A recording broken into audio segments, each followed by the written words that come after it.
je m'empresse de vous dire que, en tout cas depuis un moment, les autorités de la transition sont à pied d'œuvre pour ramener la paix et la stabilité dans notre pays.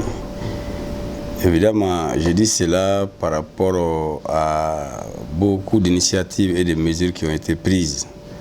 Et vous n'êtes pas sans savoir que depuis un moment, les autorités de la transition ont fait des acquisitions d'équipements, de matériel de guerre. Et il y a beaucoup de séances de formation à l'endroit des éléments des forces armées et de sécurité. Donc, c'est vous dire que, en tout cas, au jour d'aujourd'hui, il y a comme une avancée notable dans le sens du retour de la sécurité et la stabilité dans notre pays. Quand bien même que nous enregistrons des cas par endroit, des difficultés par endroit, ça ne nous fait pas perdre de vue cet aspect.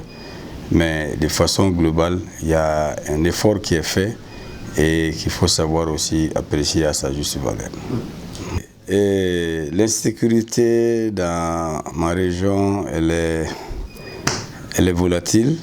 Elle est volatile en ce sens qu'elle varie d'une localité à une autre. Mais aujourd'hui, les localités qui nous préoccupent beaucoup, ce sont nos communes, nos collectivités qui sont situées derrière le fleuve.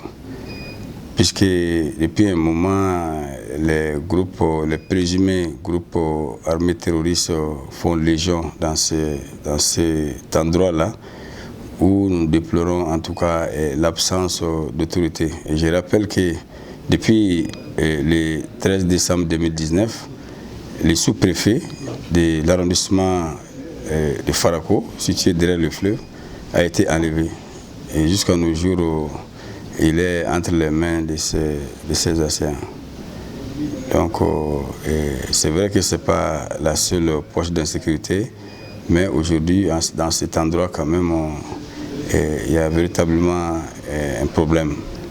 Bon, bien entendu, nous sentons les bénéfices de cette coopération parce que, et c'est ce que je disais tantôt, ne serait-ce qu'à travers les séances de formation et d'acquisition de matériel, c'est déjà quelque chose que nous sentons parce qu'avant, il y a des endroits où nos forces ne pouvaient pas se rendre d'elles-mêmes. Aujourd'hui, elles peuvent aller de partout à travers les moyens, équipements qui ont été mis à leur disposition grâce à cette coopération.